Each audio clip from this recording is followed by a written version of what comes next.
We are live with the Zuzu.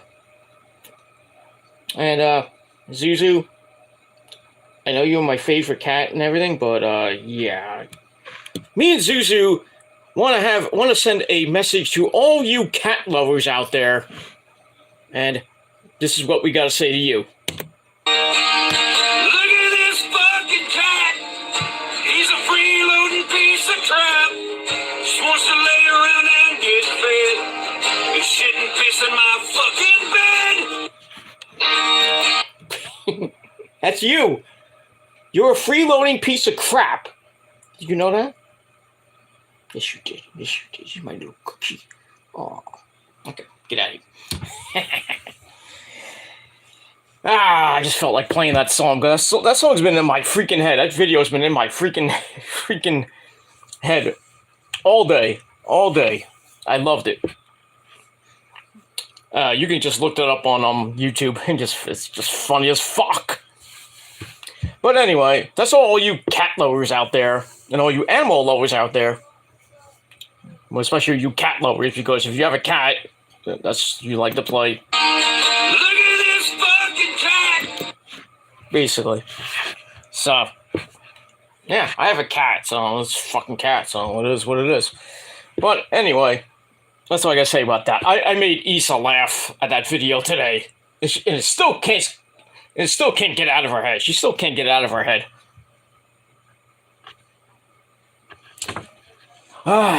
I love myself. It is what it is. If I can make Issa laugh at a video, I did my job. I did my job. Now the cat's starting to act up. But anyway, minus all that good shit, welcome everybody to another video right here on the main channel, Killer of Demons 66. Ooh, baby! Yeah! 9. Thank you all for watching. Make sure you like the video, and if you don't, well, fuck you, man. But like the video, hit that subscribe button in Zuzu's crotch. That's where it is tonight. It's in Zuzu's crotch, otherwise known as the description box below. And as always, friend me on Facebook, follow me on Twitter and Instagram. If you're real, if you're not, you can go kiss somebody's ass. You can go fuck yourself. But if you're real, then you can do that. And also share the video all over the internet. But most importantly, tap that bell. Basically treat it like it's your cat. No, don't treat it like your cat. Treat it like it's your bitch. And turn on all notifications so you don't miss a goddamn thing. And if you do, well, Zuzu will come and scratch your eyes out. Make you hit that bell. But I digress on that. And we move on from it.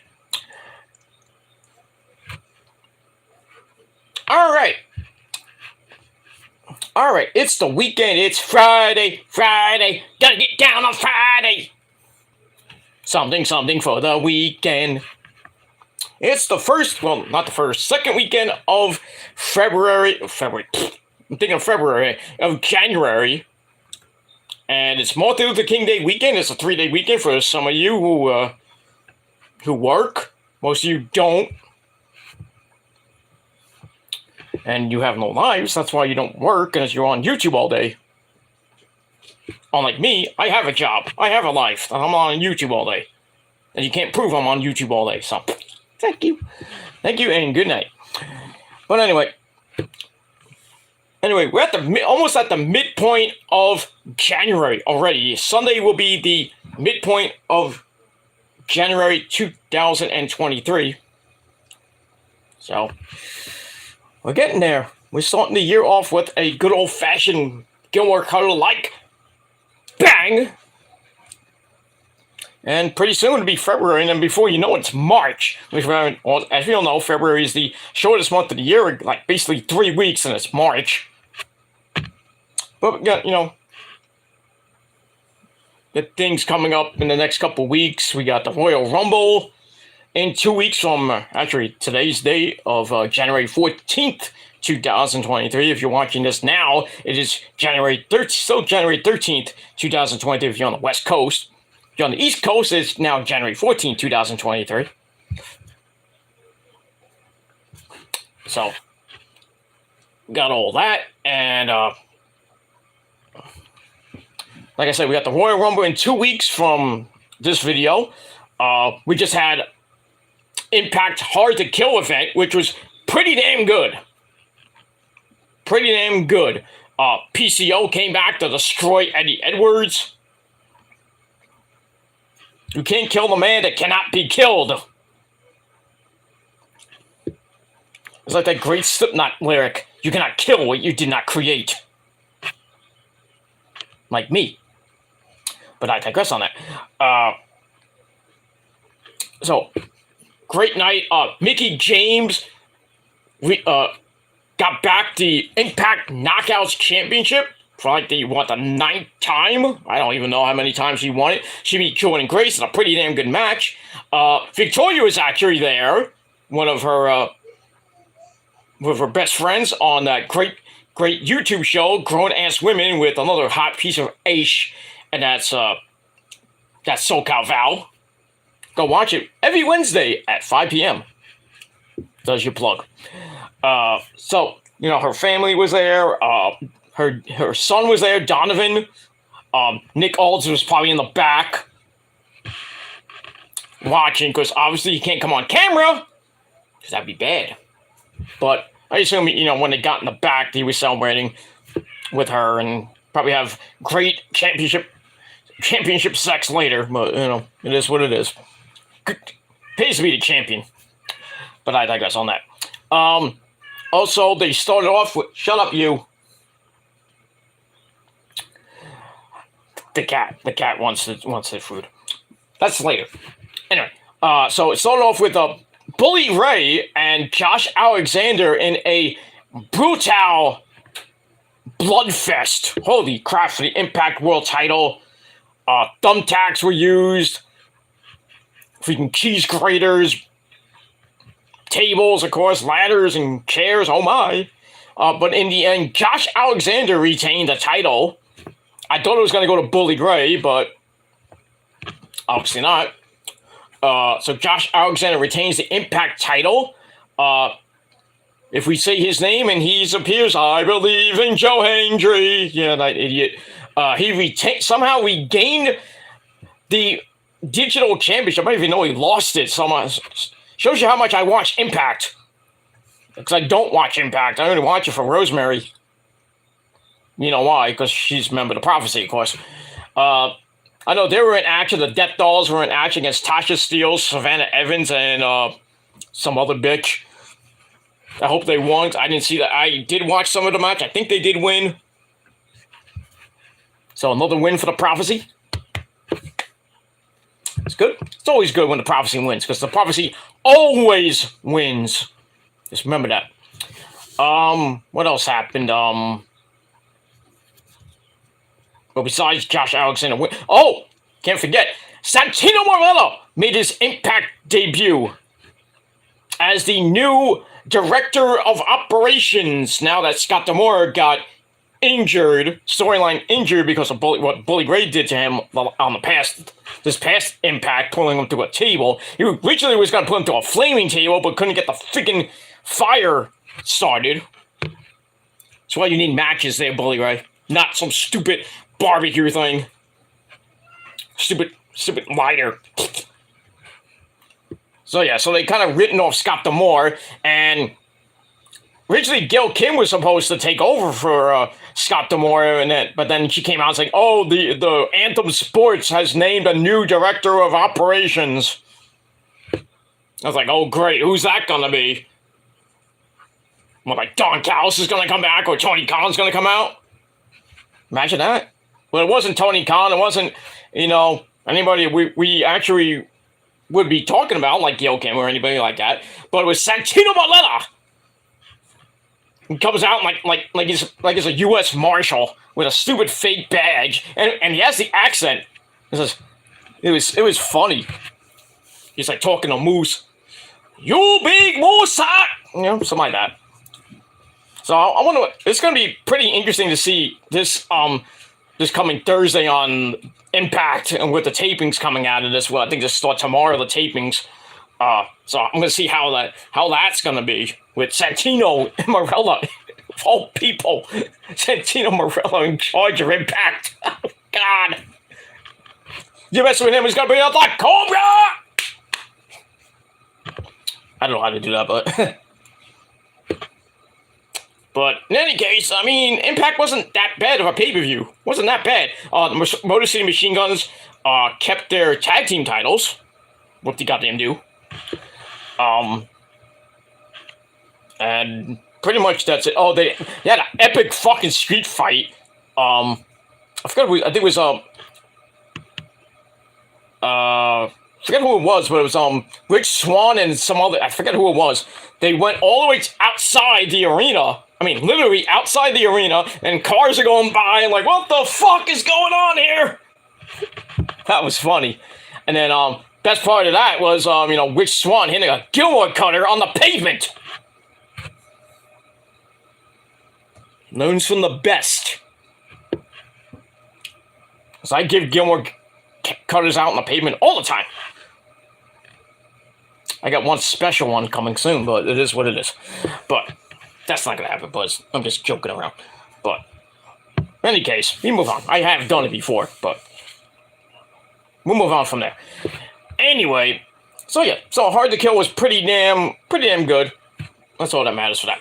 But anyway, minus all that, welcome to the show once again. I'm Peter Gilmore and on the Kill with Demons channel. I hope you had a great Friday. Kind of murky here in the Northeast today. Was a little bit warm, and then the temperature just dropped. Like my dick in your mom's throat. Down the hatch it went. Yeah, so it's 37 degrees now. It's supposed to be really cold tomorrow, into really tomorrow night, into Saturday, Sunday morning. At least they said it was supposed to snow like originally, but now it's not, thank the Lord. It's just gonna be cold as balls tomorrow. And I gotta go out tomorrow. It's just great. Gonna meet Mr. Anderson tomorrow. Mr. Anderson. Gonna meet him at a comic book store. I got other plans on Saturday night, and then I'm missing the freaking Niners game because I'm going to see that. I mean, come on. Thank God for DVR, but I thank God for the phone and the Niners app, so I can watch it on the train. Well, I'm going there and coming back, but that's gonna be a big game tomorrow. Niners Seahawks in the rain. It's gonna be pouring in Santa Clara because they're still getting rain. I think they got like 2 more storms coming. And I mean, it's like probably like the first time in ages that California got this much rain, especially like northern California around the San Francisco and up area. I mean, Los Angeles and South got some rain, but I mean, just crazy, like 10 storms back to back to back to back to back to back. One after the other. It was crazy. It's like, what is this, Seattle? Pretty much. Because you know how Seattle rains all the time. But crazy. So hopefully everybody in California, you know, I have great friends in California, or, you know, or staying dry. They have some electricity and, you know, doing what they got to do. It'll be over soon, and then, you know, it'll be sunny, and then get back to being like 90 degrees in the shade in, you know, Beverly Hills. Beverly Hills, that's where I want to be. Okay, I'm not gonna sing Weezer anymore. Weezer's a great band. Weezer! Not Tweezer, Weezer! Gotta say it like Weezer, you know? It is what it is. But, yeah. But as far as New York goes, it's gonna be cold for the next couple of days. It's gonna be warm up, then kind of, you know, be up and down like my dick in your mom's ass. But, you know, boom, boom, boom, boom, up and down. But, you know, we're gonna get a little bit of rain next week. But, you know, it's not gonna be that cold this next week. And if you're... I'm glad we're not gonna see any snow for a while. Thank the Lord for that. But then again, you got that creepy hedgehog coming around the corner. That hedgehog better give me a freaking early spring. Also, I'm going to Florida early. Earlier than I wanted to. But it is what it is. Anyway, enough about that bullshit. Hope you had a great Friday and a great weekend. Whatever you may be doing, do it safe and responsibly. And if not, well, that's your problem. But it is what it is. Anyway, Alright, it's 1 o'clock in the morning. I got to finish this video. I got to edit, and then I got to go to bed because I got to get ready for my plans for tomorrow to meet Mr. Anderson and other people. That's all I got to say about that. Anyway, we move on. Alright, so on your late Friday night, and you know what that means, it is time for your late night Smackdown and AEW Rampage review for January the 13th, Friday the 13th. 2023, and hopefully you stayed away from Jason Voorhees. That creepy man in the mask. Ooh, he's back! He's the man behind the mask! And he's out of control! Okay. And he's after your soul! He'll swallow your soul! Pretty much. And Rose is laughing at my jokes. She loves my singing. And also, she loves this song, too. He's a freeloading piece of crap. Oh, that's what she calls me anyway, sometimes. I digress. Anyway, we move on from that. Okay, I'm not going to play this song anymore. Well, will I? I don't know. I might play the song at the end. No, I'm not going to play it anymore. It's getting too redundant. Anyway, we move on. Alright, so on this late Friday night, January the 13th, 2023. If you're watching a replay, January the 14th, 2023. Time for his Smackdown and Rampage review. And Roses came out of the bedroom to freaking go to the bathroom and yell up a storm because she's talking to people. See, I told you she's on my show. You think I'm like, oh, you're not with her. You can hear her in the bathroom. Dumb bitches. Morons. I talked to her. No, you didn't. I sent her an email. No, you didn't. You didn't do nothing. Because you can't do nothing. You're a bunch of flapping flappers. That's all I gotta say about that. 9 weeks. Anyway, we'll move on from there. Got a cold. Anyway, so let's get to Smackdown and Rampage. Smackdown was... it was alright. Nothing great about Smackdown tonight. Rampage was okay. You know, normal stuff. And Rampage is starting to get pretty damn good ratings, actually. Not great ratings, but, you know, better than they used to get. I mean, last week was like over 500,000 views. They're climbing up there. And SmackDown did almost a 2.2, which is their usual rating. NXT New Year's Evil did 700,000. Raw did a 1.6, I believe. And Dynamite did 970,000 views this week, which it's not bad, but, you know, still. But the Rampage number really, really intrigues me. I'm interested. Now people are starting to watch Rampage. I mean, come on. They were getting like 400,000 views, and now they're getting like over 500,000. It's crazy. For Rampage. Even though Rampage was live last week. But this week, it was taped, and so I expect the rating to go back down to the normal numbers, but you never know. But yeah, the main event was a banger of a match with Willow Nightingale and Ruby Soho against Ty Conti, or Ty Mello, and Anna Jay in a street fight. It was bloody as fuck. But we're going to talk about Rampage later. Let's get to SmackDown. Alright, so... SmackDown, like I said, was pretty decent. The main event, Kevin Owens and Sami Zayn, or Kevin Steen versus El Generico, Part 6 million, was your main event. Also, we had, for the Intercontinental title, which is going to start us off, and I'll get to that in a second, we had Walter versus Strowman. I don't call him Braun anymore, because Braun Strowman puts me to sleep. And that's pretty much all I got to say about that. Alright, so SmackDown emanated tonight from the Resch Center in that great city of Green Bay, Wisconsin! And I'm going to see him tomorrow, Mr. Anderson!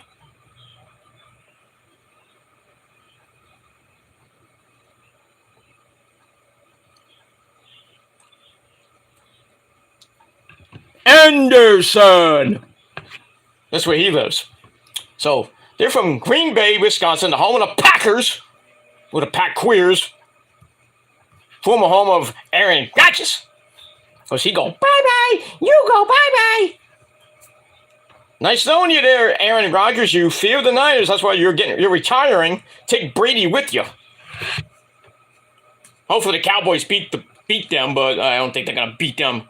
I don't think the Cowboys are gonna beat the Succaneers in Tampa Bay on Sunday. Probably not. On Monday. No, it's Monday. On Monday Night Football.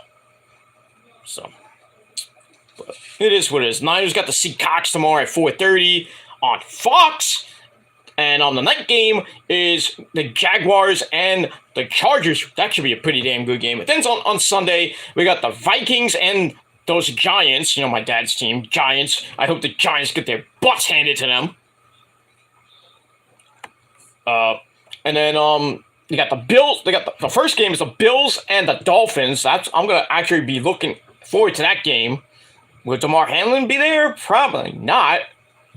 I mean, he got released from the hospital. He's home now. Great. Still, we're going to be praying for you, DeMar. And we'll see how the Bills do in the AFC playoffs. If they face the Chiefs, that game could be in Atlanta at the Georgia Dome. That should be pretty fun. But we'll see.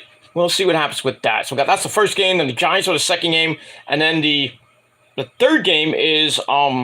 what's the night game? Shit. The Bungles and the Ravens. Who cares about that shit? Well, Otaku does, but you know. He cares about that. So, and then you got Monday, Tampa Bay and Dallas. Those Cowboys. So we'll see what happens with that. If the Niners win, they will face the Eagles. Probably the Eagles. In the division round.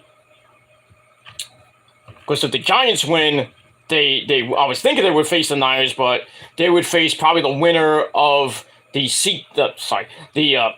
Buccaneers Cowboys in the division round. And that's probably going to be a home game for the Giants. Well, actually, no, it's not, because they don't have the better record and anything. So if all goes well tomorrow, we could see a pretty damn good division game next weekend. The Niners in Philly against those pedophile Eagles. That's going to be a big game. I hope that happens, but you know, anything can happen in the NFL, like anything can happen in the WWE, and it usually does happen. But I digress on that. All right, so you move on from that. All right, so Smackdown opens with our commentary team as always of Mitchell Cole and my good friend, Bad News Reed Bennett. I'm afraid I got some bad news for you. Yeah, when's Pat McAfee coming back? I think he's coming back at the Rumble, they're saying. So bye-bye to Wade Barrett. Maybe he's going back to NXT, so Booker T, you're out of here. I think he should. Wade Barrett should go back to NXT because, not to say anything bad about Booker T's commentary, Black Snow.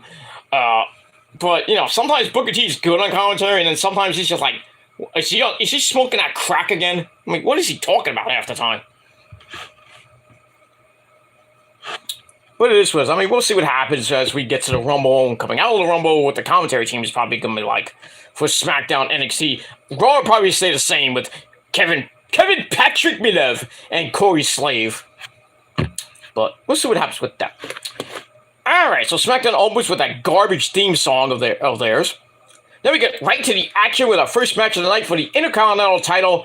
Walter with Imperium by his side. We had Marcel Barthel and Fabian Aichner. He takes on the big man, the monster of all monsters, or monster of all men, Braun Strowman. Strowman comes out in white pants and some special shoes because some kid died in Wisconsin, so he was paying tribute to that. So that was pretty nice.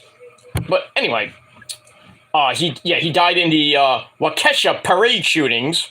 I think it was over the Christmas holiday. So anyway, it starts out with a feeling out process. Not like that, you sick fucks. Gunther is a bit hesitant to go after the big man because he's still kind of scared of Strowman. So Braun sends him to the outside, and then the running shoulder sends Gunther into the announce table. Did I hit Michael Cole? Damn. So we get that. As we go to break, we come back. Braun gets sent into the ring post. Ow. Which allows Walter to start working on that bad arm. Then he locks in a basic 1905 armbar. But Braun starts hooking up, brother. Only to fall down when his arm gives out. Too bad for you. But Broman. Woohoo, botch. but Braun fights out, hits a clothesline. But then Marcel Barthel and Fabian Aichner offer the scratch, which allows Gunther to hit those fucking shotgun-like chops of doom. Like a gun goes off every time he chops somebody. Eesh. Anyway, but Braun fights out of that, goes for the power slam, and he hits it, but it causes a double down as we go to another commercial break. We come back, Braun runs over the champ, and then hits a spine buster for a near fall. Goes for the monster bomb. He can't hit it as Walter is back with one hell of a clothesline for a near fall. He goes up top, hits a top rope splash, not like an Eddie Galero de ese Latino frog splash. But Walter, you gave it a good try. So he hits a splash for a near fall, goes up again, and then Braun catches him. But Gunther snaps the arm on the ropes. Then he hits the powerbomb off the ropes. Oh, are you trying to be Kevin Steen? Hits the powerbomb off the ropes. 1, 2, 3. Walter retains the Intercontinental title in just under 17.5 minutes. Match was pretty good. For once, a banger of a match for Braun Strowman. Probably his last banger of a match we'll see in a while for him, but it is what it is. Anyway, I give the match 3.25 out of 5 stars. And that's pretty much it. Alright, after that, we go to what happened last week with Sami Zayn, our good friend Sami Zayn, and the Tribal Chief. It's Friday, and you know what that means. We have to acknowledge the Tribal Chief.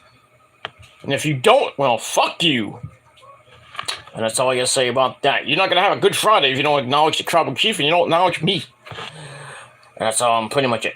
Alright, so we see what happened last week where Roman yells at Sami thinking he can be like Roman. And then we see Roman apologizing to Sami, and then they're watching television. We see the Usos retain their titles.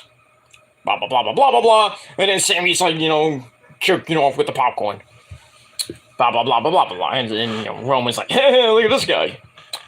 Anyway, then we go to the back after that video. We see Sami coming down the hall.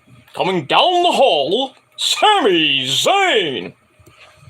So he comes up to the Bloodline's locker room to talk some strategy before his big match with KO. So about to open the door, and then the wise man comes out. My name is Paul Heyman. He comes out, and he's there alone. I was like, where the hell are the Usos?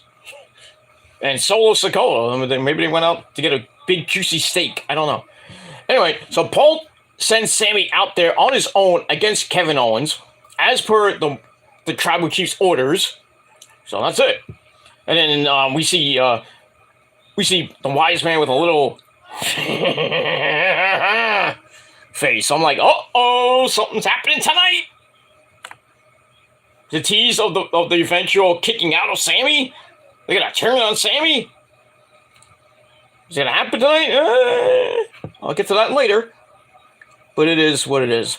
I mean, there was news today that came out that at the Elimination Chamber, it's already locked in, penciled in. Roman Reigns versus Sami Zayn for the undisputed title. It is what it is. With that, I don't know if it's going to be for one of the titles or both titles, because, I mean, they're already talking about splitting up the tag team belts. That's what Adam Pearce said, that the Usos are going to face the Judgment Day, probably Finn Balor and Damian Priest this Monday night on Raw for the Raw tag team titles. So I guess they're splitting up the tag team belts, which I think is like, I think it's a bad idea. Keep them unified for a while. Then, probably after WrestleMania, you do it with the draft, if you want to break away the titles and everything. Because the USA Network wants a freaking title.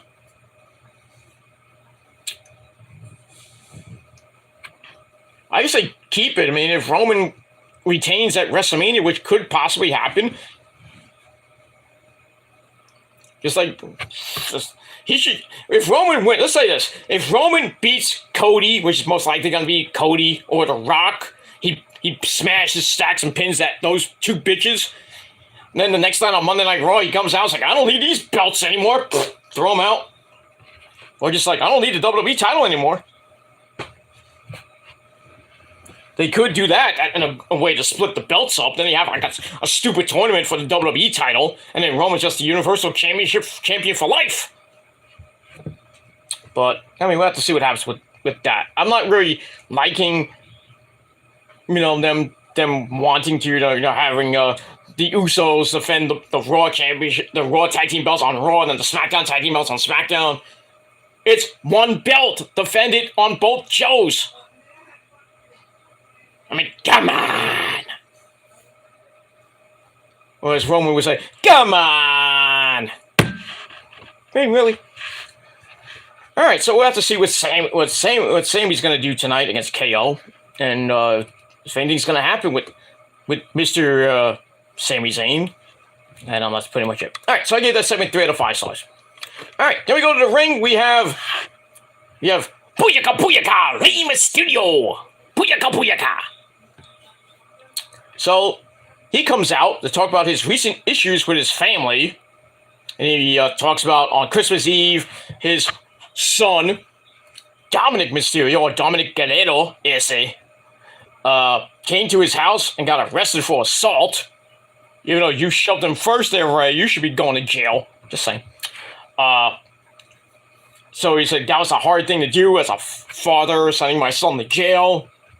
So now he's going to make himself feel better by winning the Royal Rumble. No, you're not winning. But yeah, Dom's a made man now. He knows what prison like is like. He knows what hard times is all about. He's a gringo now.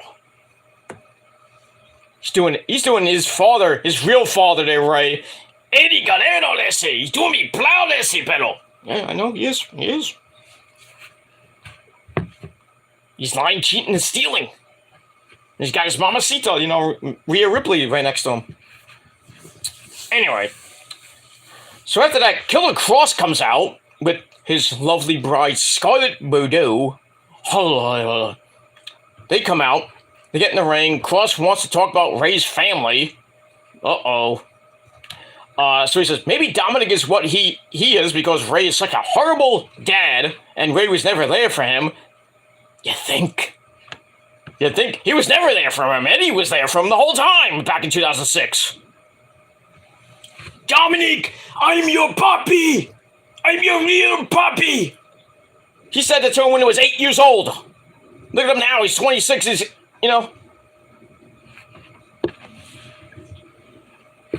He's 26 years old. He's got his own mommy, not Rhea Ripley, obviously, but he's engaged to his sweetheart. They're gonna get married, probably have kids and everything. Eddie's looking down from heaven. He's like, "Oh, that's my son.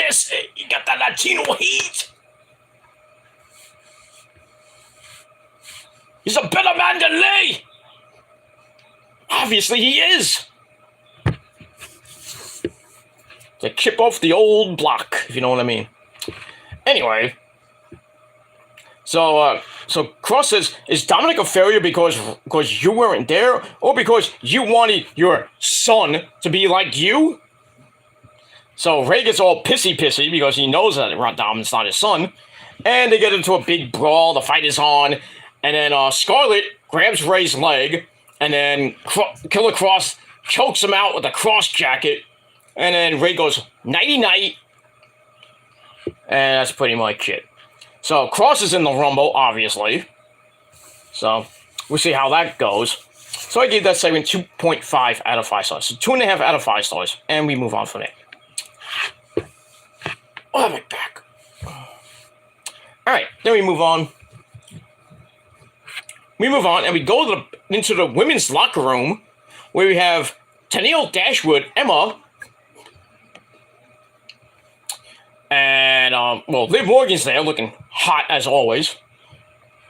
She's there getting ready for her match later on. And then we see Emma, Tennille Dashwood, Maxine Dupri, Sophia Cromwell, looking hot as always. And then Raquel Rodriguez, they all come in. And they asked Liv if it's a good idea to enter the Royal Rumble at number 1, because Liv said that, I believe, last week. He's like, I'm going to win the Royal Rumble, and I don't care if I enter at number 1. Well, not a lot of people win the Rumble at number 1 there, Liv, but you could probably be, I believe, the first woman to win at number 1. I mean, we'll have to see what happens with that. So, Liv insists, yeah, I'm going to go into the match at number 1. And then Raquel Rodriguez somehow gets all pissy, and we get a match out of that. I'm like, what? Okay. These two are friends and they're fighting? I didn't get that at all, but okay. Anyway, so I gave that 2.25 out of 5 stars. Alright, then we go to your bathroom break match of the night. And you had good enough time to go to the bathroom, take a shit, and you came back. Match was almost over. Anyway, so we had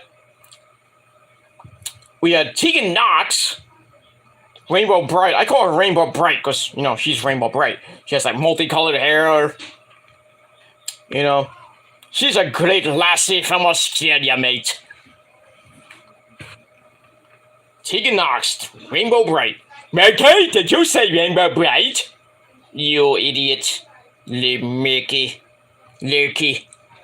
and Lurky Dismal. Gotta love them. Alright, so she's taking on Xia Li. I mean, what do you want me to say about this match? I mean, really? Wasn't really anything to write home about. I could care less. It's also with Tegan striking away at Xia Li. Only get pulled down for a crash and crashed to the ground.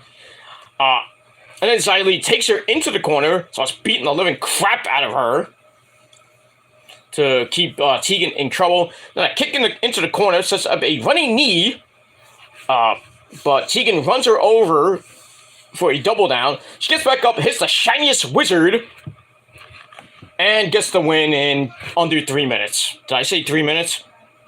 Yeah, so, yeah, Tegan Knox with an easy, nobody gives two craps win.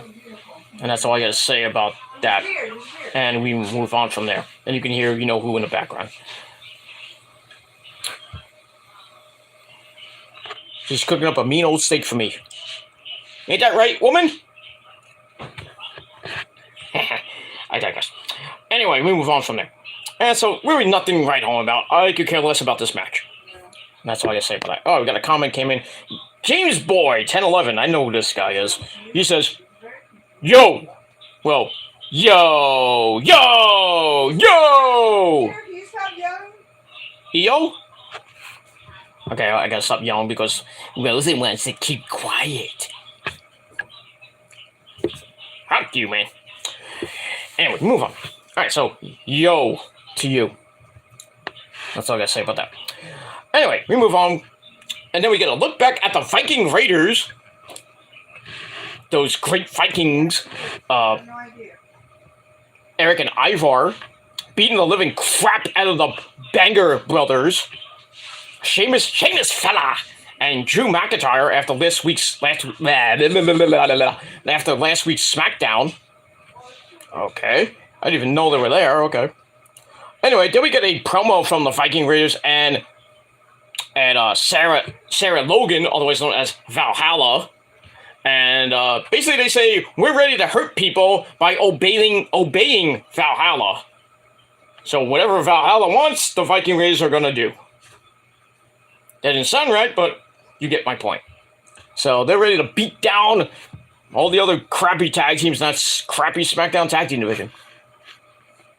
It is what it is. That's all I gotta say about that. So I gave that 2.25 out of 5 stars.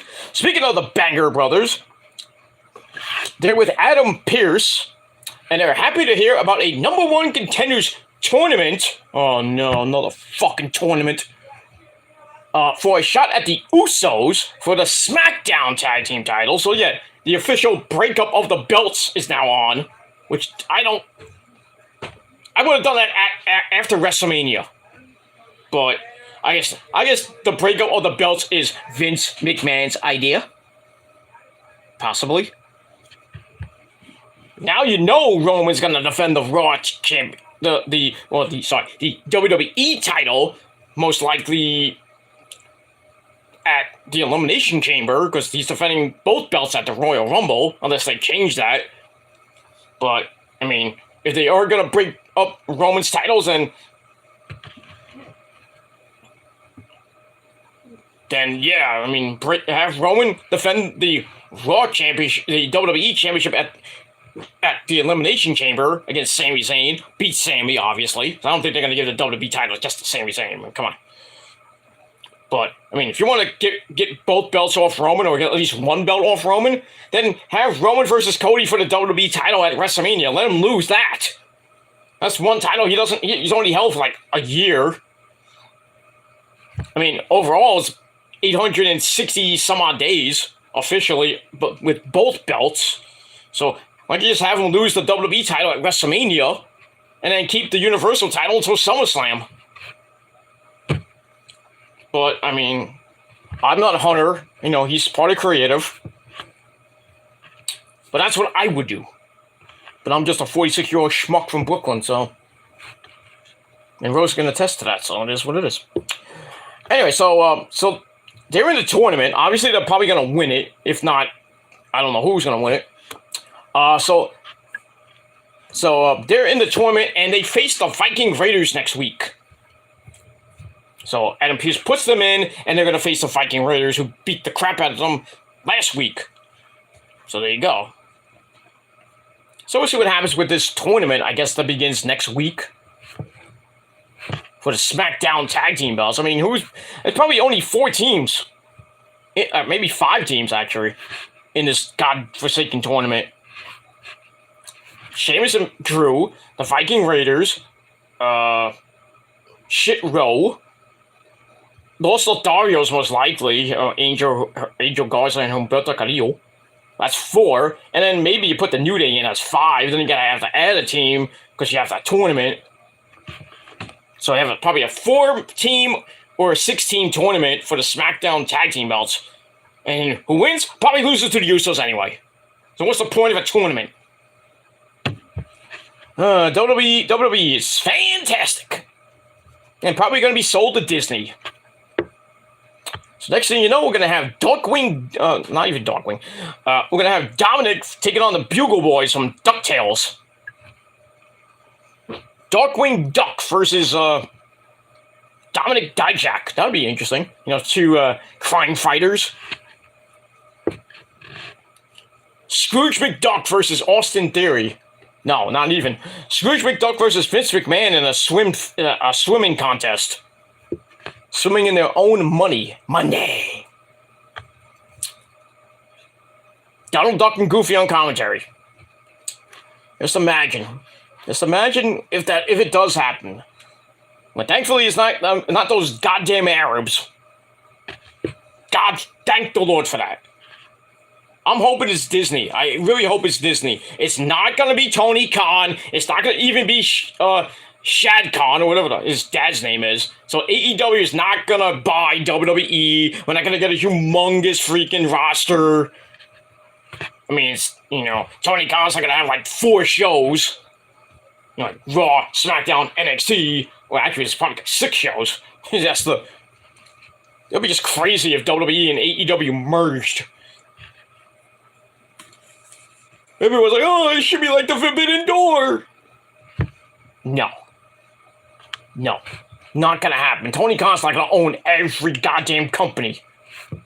As long as Vince McMahon, this McMahon name, they're gonna own a wrestling promotion. They're gonna own WWE. So when Vince finally croaks is going to go to Stephanie and Triple H, or probably just maybe to Nick Khan,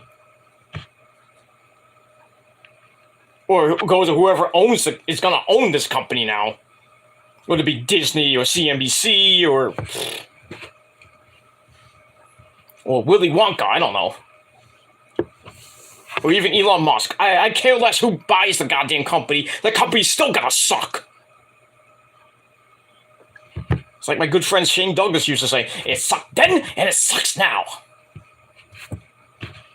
Pretty much. Pretty much, that's what it is. It sucked then, it sucks now, and it will suck forever. Alright, we move on from there. Alright, so next week, in this stupid goddamn forsaken tournament for the Smackdown tag team titles, we got Sheamus and Drew McIntyre taking on the Viking Raiders. It should be fun. Gonna be a banger of a match. After banger, after banger, after banger. And we'll move on from there. Alright. Alright, after that, we turn out the lights, and it's Bray Wyatt. So Bray Wyatt comes out for a chat. He brings out the chair. The Sister Abigail chair is back. I loved it. He sits in the chair. He talks to us about knowing who he is, revel in who you are. Blah, blah, blah. He says, I'm Uncle Howdy. And the question is, who are you? Well, I'm Peter Gilmore. That's who I am. So Bray says, I will be reborn in darkness at the Royal Rumble in that pitch black match. And he says, when the lights go out, Eli Drake, you better run.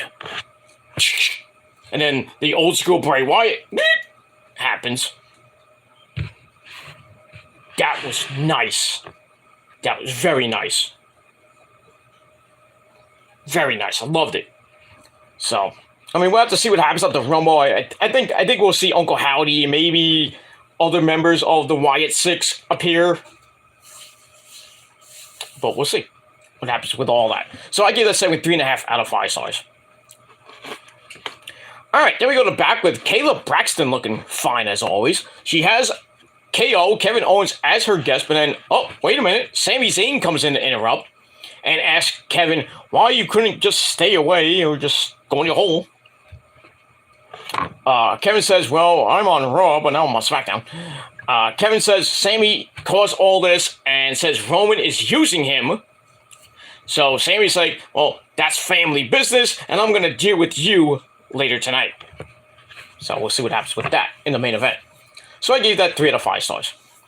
Then we go to the trainer's room, where we see Walter is all banged up. He has an ice pack on his shoulder, so maybe an injured shoulder. I don't know. He's just banged up from his brutal match with Braun Strowman, but he's all happy that he retained the title. And for good measure, he's going to enter the Royal Rumble match. And then we see, Fabian Aichner and Marcel Barthel there, and they're like,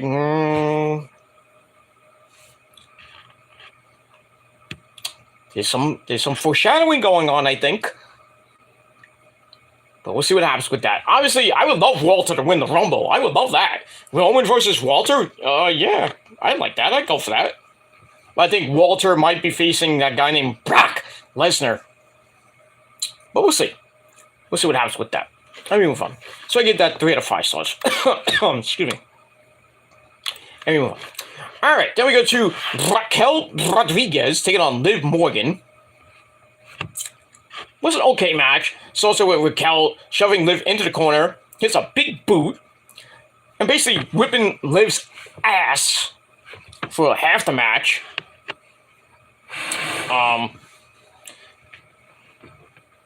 And they go to the outside. Raquel gets a near fall on the inside, and then Liv tries to throw Raquel over the top, but that ain't gonna work. She's a big woman. But they get back up. Liv rams her own head into the turnbuckle. Okay. Before hitting a running codebreaker. Then a clothesline sends Raquel to the outside. And Liv rams her into the ring post. Ow. Then a table is set up. But Raquel rolls off the table before Liv can dive onto her. So they go back in and Raquel's like, okay, bitch, I'm putting this match to rest. She hits the Tejana bomb, or the Chicana bomb. 1, 2, 3. under 5-minute match. I mean, what was this match basically for? To show like Liv is can knock out people, you know? It's like, oh, I'm gonna be number one. I'm gonna try my best. I don't think Liv's gonna win the Rumble at number one. Nah, I think I always said it from the beginning. Freaking Rhea Ripley, the run, and she's on right now. She's gonna win the Rumble, beat Bianca Belair at WrestleMania, and just continue on her, undefeated streak. It looks like she's on right now. She cannot be beat on Raw. I mean, she's gonna just go through the Rumble, win the Rumble, and then go on to WrestleMania. I don't think they're gonna do anything with her at the Elimination Chamber, but when April 1st or 2nd comes, whenever that match is on night, I would probably put it on night 1. Mommy Rhea Ripley is going to become your new Raw Women's Champion for the 2nd time. And Dom is going to be a happy man. I'll just say that. And all of Judgment Day is going to be happy with that. But we move on. So, this match with Liv and Raquel Rodriguez, I gave 2.25 out of 5 stars. I didn't even give 2 shits about it. Speaking of not giving a shit, Sonya Deville goes to Adam Pearce and wants a rematch with Charlotte, but Adam Pearce is like, no, you already lost your shot. But you can enter the Royal Rumble, though, and if you win, you could face Charlotte at WrestleMania. So Sonya's like, well, I'm going to get a match with her any way I can. Okay.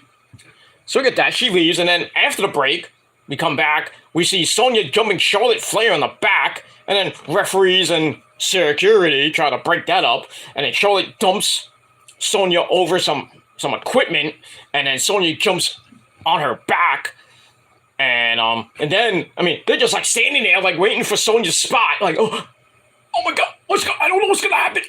Oh shit! I'm like, what the hell?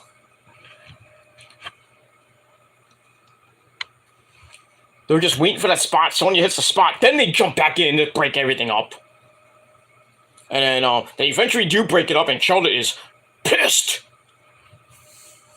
And so we'll see what happens with that. And we move on. So I give that 2 out of 5 stars.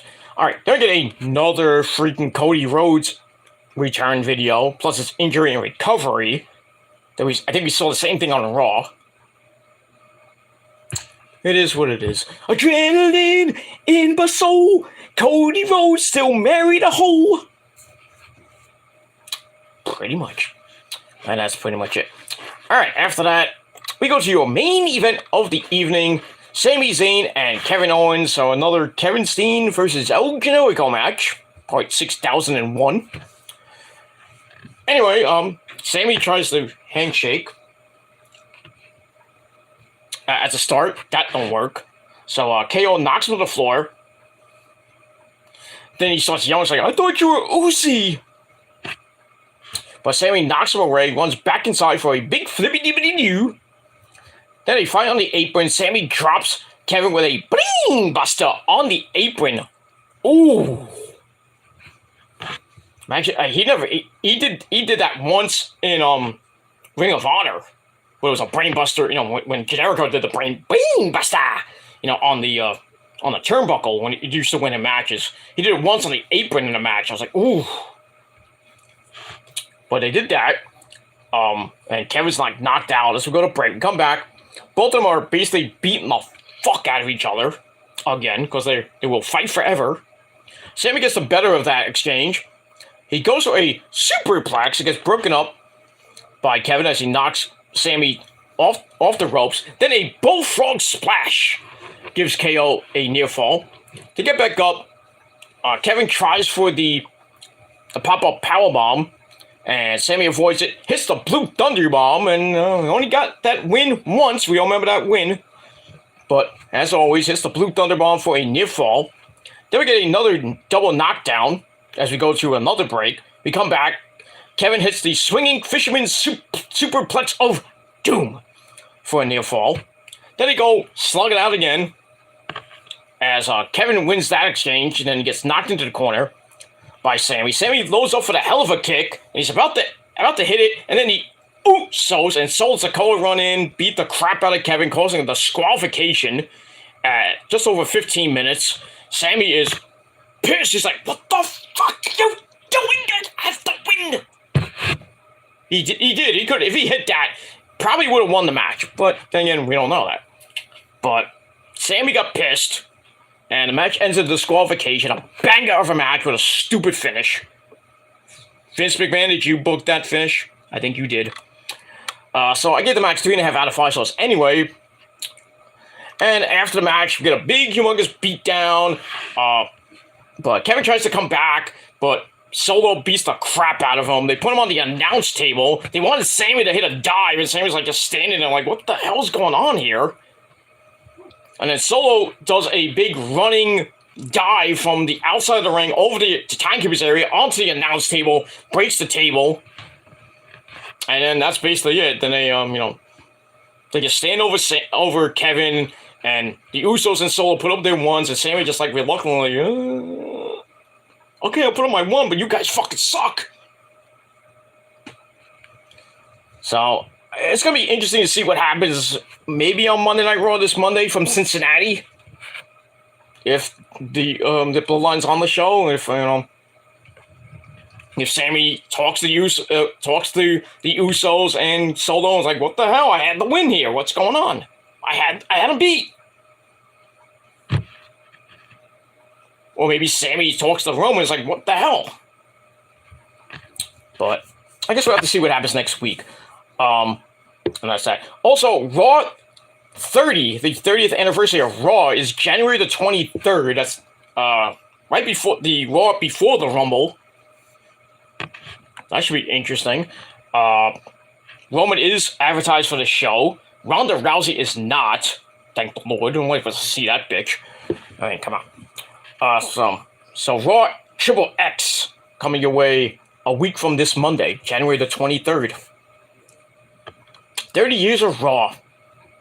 There's some good Raws and some really, really, really bad ones in their 30-year history.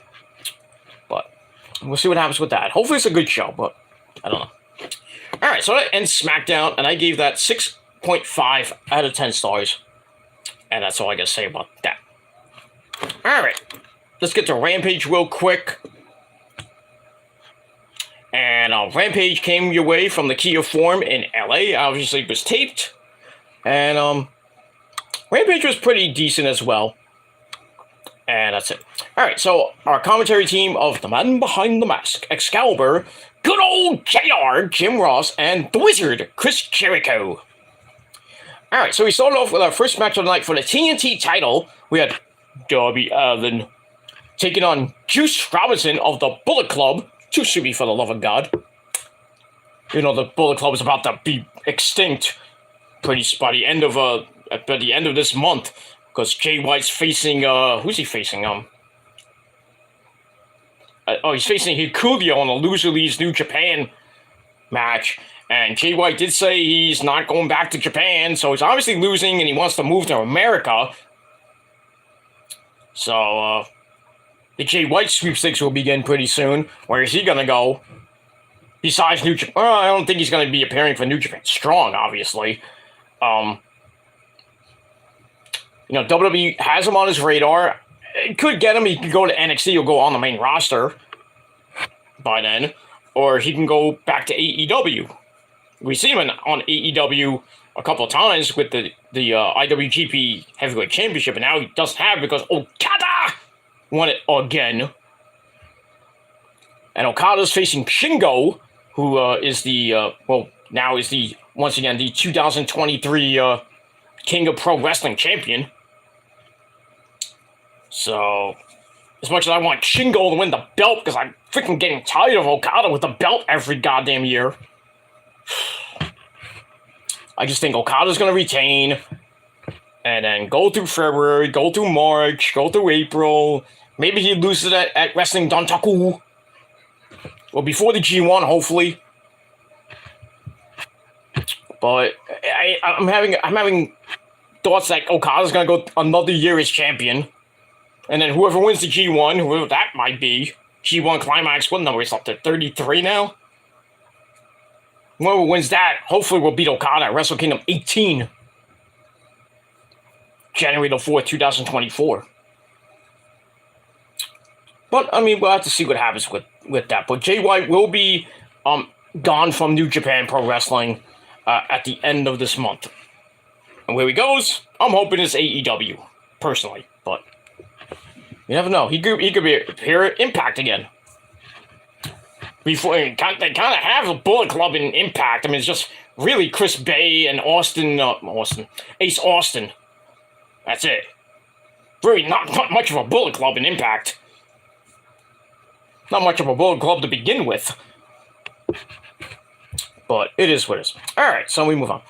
Alright, so this was a pretty good banger of a match to start off Rampage. It's also with Juice, where they go behind the Darby, plants him on his stomach, and then he starts paint washing his head like a laser Ramon Chico. Darby managed to come to a vertical base to grab the ropes for a break. Then he locks in a headlock. That turns into a side lock takedown. Juice gets out of it with a back suplex. Tries for something like a senton splash, but misses. Darby goes for another headlock. So kind of basic mat wrestling to start. Okay. Then Darby comes back with some arm drags. He comes off the ropes. Sent over the top rope and crashes to the floor. Ouch. And then Juice sends Darby crashing into the barricade a few times. Ow. Then the steel stairs. Ow. And then we go to our first set of commercial breaks. Oops, I went over there. Alright, we come back. We go back in the ring. And Juice tries to look for Darby tries to look for the coffin drop. Actually, I have to get... I went ahead, I'm sorry. Darby is laid out with a few strikes. Darby comes right back with a shotgun dropkick, followed by a suicide dive in between the ropes. And he gets Juice back inside the ring, tries to look for the coffin drop from the side apron, but he's denied as Juice counters it with a strike to the back, then a sidekick. Goes to the cover, and only gets a near fall out of that. Then Juice hits a senton splash, as Darby looks seriously injured, and like maybe his ribs are broken or fractured or something, because he was like writhing in pain.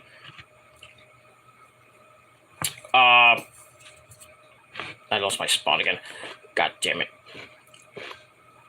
Okay, so after that, Juice does more sentons on those ribs. Then another cover, and somehow Darby kicked out of that. Juice goes to the top, misses a move as Darby tries going for a crucifix pin. Juice reversed it with a gut buster. But Darby comes back with Code Red for a near fall. He tries climbing to the top rope, but Juice catches him. He sets Darby up for a Lariato and a jackhammer for another near fall. Juice tries to set up Darby on the top rope for a big-time avalanche superplex, but Darby counters that with a scorpion death drop. Then he goes up top, hits the coffin drop. 1, 2, 3. He retains the TNT title. Pretty decent match, 12-minute match, and I gave it 3 out of 5 stars. And that's it. So, we find out later that Darby is going to take on, he's got another open challenge lined up, and his next opponent is the man from Japan, Kushida. So, Darby's facing a lot of New Japan guys. But, pretty soon Sting won't be there because Sting's contract ends pretty soon. So, the man called Sting will be officially retiring. But he had one hell of a career. It's Stink! Let me move on. Alright, let's move on. Alright, then we go to Powerhouse Will Hobbs, talking about how his hopes and dreams have been taken away from him, which hurt him deeply growing up as a young man. Now he's looking to crash the hopes and dreams of anyone he comes across in AEW. So basically doing a Miro-type gimmick. My God forsaken me! Okay, we'll have to see what happens with that. Alright, so I gave that 2.5 out of 5 stars. Alright, then we get to my favorite part of the night. The Acclaimed! They come out. Max Caster, Anthony Bowens, and Daddy Ass. They all come out. And it's scissoring time, so scissor me, mommy ass! I would say something, but I'm not going to say. Anyway, so Max Caster does a pretty good rap about, brings up the WWE potential deal with Saudi Arabia. And he's like, oh, something about blood money. Nice. They had he came out and he did it, but he messed it up, and then they had to redo it. But that was done. They taped it, they had to retape it. Anyway, blah, blah, blah, blah, blah, blah. All right, then we see them trying to plant their hands in some cement. And then we see the Ass Boys. They come out, and they claim they are more popular. No, you're not. And that the only reason why the Acclaim are are as successful as they are right now is because the Acclaim stole their dad. Well, no more Billy Gunn and the Ass Boys. There's Billy Gunn and the Acclaim now. So Billy invites his sons to plant their hands in the cement. So as the Ass Boys turn around, the Acclaim pull the Gunn's pants down, and then we see basically ass, and then their asses are in cement. Okay. So another one-up from the Acclaimed over the Ass Boys. So, okay. So if you want, well, the Ass Boys wanted their star on the Hollywood Walk of Fame and all that crap, and they got their asses on there. Okay. And we move on. So I give that 3 out of 5 stars. It was just what it was. And let's move on. All right, then we go to back with Renee Paquette. She's with the guy's cousin, Swerve Strickland, and his new stable, the Mogul Affiliates, with Parker Bordeaux and Grandin Goetzman, or Getzman. I think it's Getzman. So basically, they promise to be the most vicious and destructive. Well, basically, they want to be the most vicious and most destructive faction that the fans have ever seen in AEW. Maybe. We'll see. We shall see what happens with that. So I give that 2.5 out of 5 stars. All right, match number 2, we had a tag team action player. We had the Knights of the Throne. No, what do they call them? The Knights of the Throne or the Black Throne, something like that. Anyway, basically the PWG Tag Team Champions, unless I missed in, they're not the Tag Team Champions anymore. Malachi Black and Brody King, they take it on Eddie Kingston and Mr. Funky Like a Monkey, Angel Ortiz.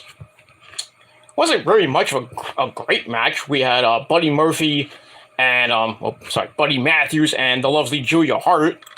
Still looking like an extra from the Sick Like Me video by In This Moment. She's there, looking cute as always. So Ortiz goes for a right hand, and with strikes, Brody then grounds Ortiz with one hell of a chop, knocking him out. Whew. But Ortiz comes off the ropes, lands a drop kick on Brody. He's like, "Tag me, please, Eddie, let me tag you." And then Eddie Kingston's like, okay.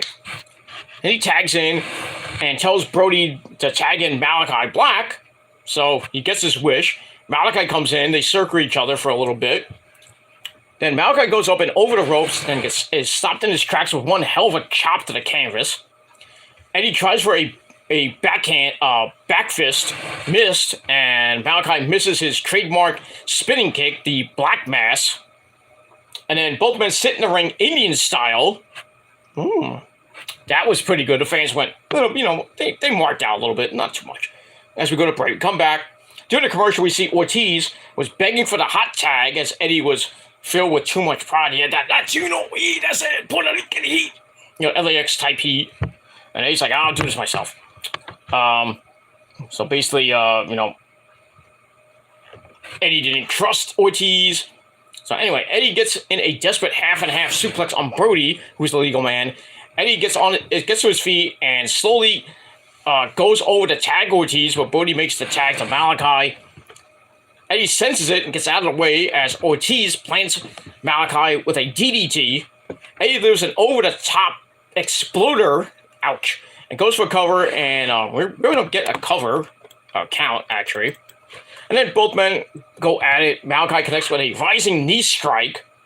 Ortiz leaps from the top rope as Malachi plants her with a high rise knee strike to face. Very nice spot there.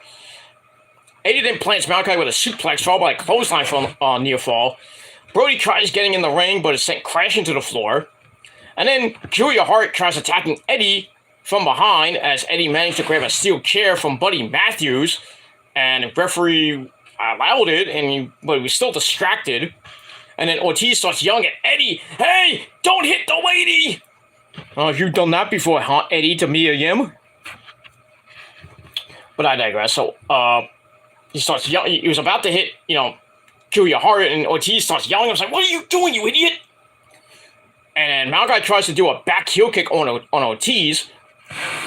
He missed and kicks Eddie instead. Oops. Ortiz tries to go for a fisherman's buster as Malachi pushes Ortiz outside the ring. Quickly goes for the cover on Eddie. 1, 2, 3. And the House of Black get the win. Not the greatest win, but still, they get the win. In the match, I gave 3 out of 5 stars. After the match, the House of Black grab Ortiz and basically says, "You did a good job. You did good job. George, I did a good job." Yes, you did. Alright, so let's see what happens with that. So I gave that 3 out of 5 stars. 10-minute match, and that's it. Alright, move on. Alright, then we have Lexi Nair backstage with the TBS champion, Jade Cargill, that bitch show. She tries to get down to the bottom of what's going on between her and Red Velvet from Your Mama's Kitchen. But Jade's is only concerned with her 50th victory coming up, whenever that might be. Probably next week. That's all she had to say. So I think, I think she's 48-0 unless she won on Dark and Elevation. Most likely she did. So she's most likely 49-0. So number 50 can come this coming week or next week. But it's gonna be another big milestone for Jade, as she already surpassed Hikaru Shida's record for most days as women's champion. Officially. She's at 374 days as women's champion. Even though it's the TBS championship, but I guess they count it as TBS and women's championship combined. I guess, I don't know. We'll move on from there. Alright, so I give that 2.5 out of 5 stars. Alright, then we go to the ring. We have Renee Paquette. She's in the ring with her guest, that guy from Wednesday night. We didn't know who he was. He was talking to Orange Cassidy and Mr. Denhausen. Then he had some type of box he said he was gonna reveal on Rampage. Well, the guy's name is Paul Walter Hauser, not Doogie Howser, but Paul Walter Hauser. He's a Golden Globe winner. He was in Cobra Kai as Switchblade or whatever the hell his name was. I missed it. I could care less who he is. Anyway, talks about how much he loves professional wrestling, not sports entertainment, because as we all know, wrestling is a sport. Anyway, Mr. Denhausen comes out, talks about how he's a winner. You're a wiener. As well as he sold a motherload of AEW merchandise, as he should get an award for that, or specifically your Golden Globe award. I'm like, okay, where's this going here? Get them out. Get the hook. Send for the man. So anyway, Jarrett comes out. Jarrett. He comes out as this guy, as Paul cuts him off and starts insulting him. I mean, a lot. Starts digging on Jarrett, maybe with maybe a couple quirks about Karen Jarrett. Must have got those lines from Max Caster, of course. So Paul's like, "Hey, you never really play the guitar, and you look like a woman that owns a fitness machine, and your entourage looks dressed like they're going to the prom." Well, that didn't sit well with Double J, as he took the guitar and smashed his Hammerneger's head clean off. Then he did the same to freaking Danhausen. Well, actually, he laid him out before the guitar shot, and then Hauser's held, I think, by Satnam Singh, Sanjay Dutt, and Jay Lethal. Jarrett lays him out with a guitar shot, and he took that shot very good. And then Orange Cassidy and the best friends, give me a hug, Trent and Chucky T come out, but basically the damage has been done as the heels leave. And then that's it. So we'll see what happens with that situation. And really, I didn't really give two craps about this segment, so I gave it 2.5 out of 5 stars. And that's all I got to say about that. All right, now okay, there we go. All right, that's it. All right, then we go to your main event of the evening. We have Bismarck Henry with the pre-match promos for Ty Mello and a JAS and Ruby Soho and Willow Nightingale. And then, he says his usual shit. I think we've heard enough talk. It's time for the main event.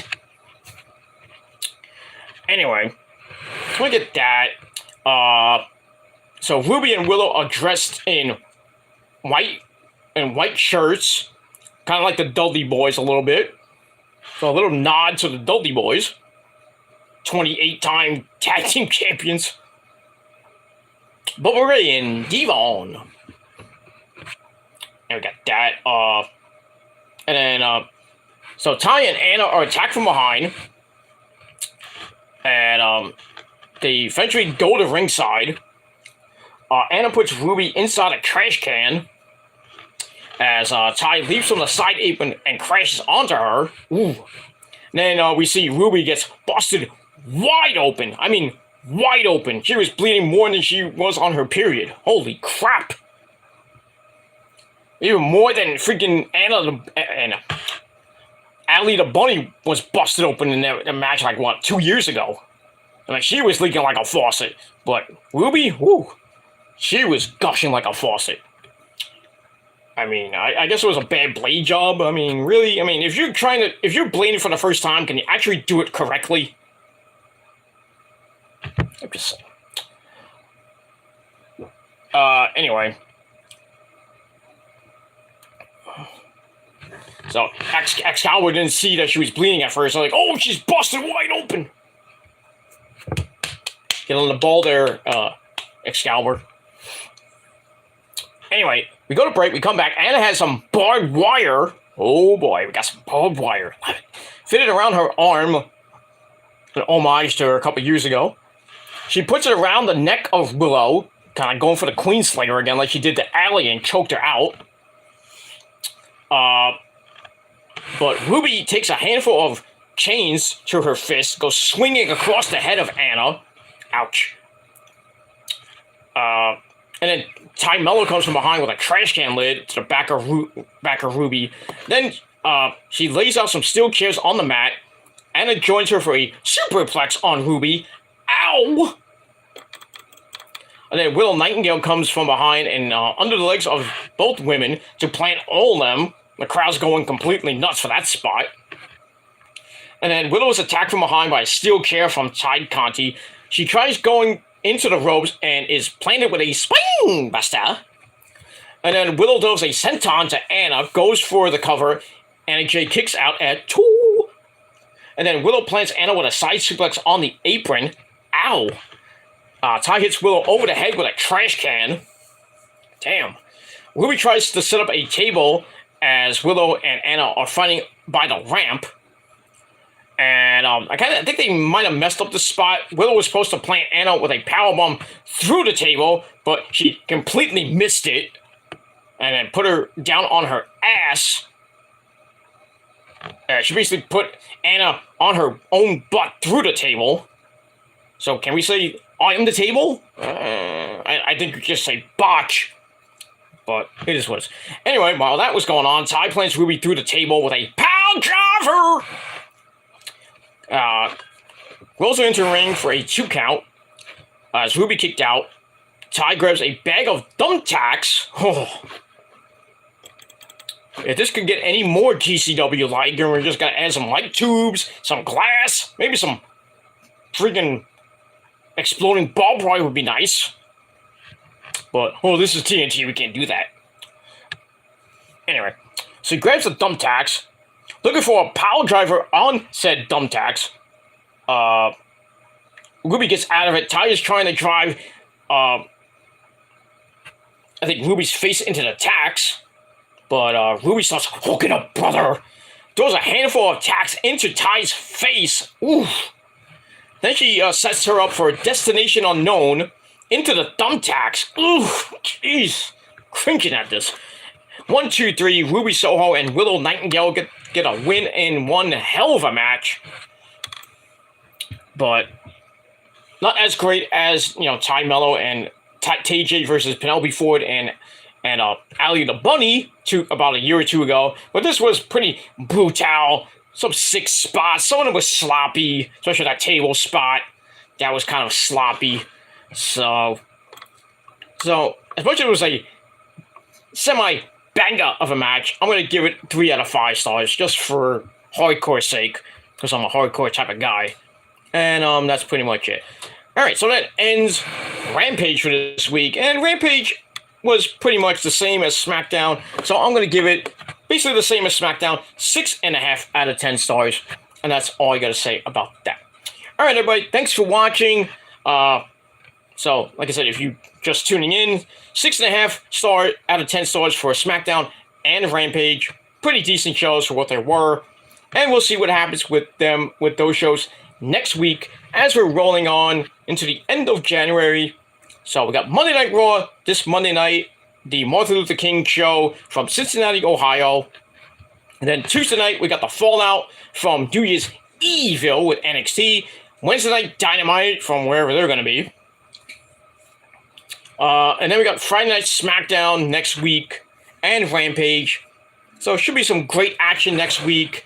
Hopefully we don't get some breaking news during the week, with WWE being sold. We'll have to find out what's going to happen this weekend. And any other big news probably won't, I won't be around tomorrow, that's definite. But maybe Sunday, we'll see what happens with that. Because I'll be watching football, then I got to do some other things this weekend, so got a pretty busy weekend, and pretty much next week is busy for me too. I'm a busy guy, come on, gotta work and gotta do a whole ton of shit. But anyway, I'm gonna end it here. Thanks for watching, everybody.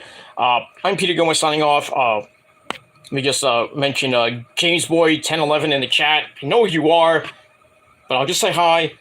I acknowledge you in the chat. Thanks for saying yo. Well, yo to you too. And I hope you have a great weekend, and that's all that matters. Anyway, thanks for watching, everybody. Peter Gomez signing off. Peace out, rock on, and rock hard with your cookout. And if you're not down with that, well, that's just too goddamn bad. Because if you're not down with that, I got 3 fucking words for you. Fuck you, man. And that's it. So, have a nice weekend, everybody. And I will see you again next time. Peace and rock on. Until next time. Adios.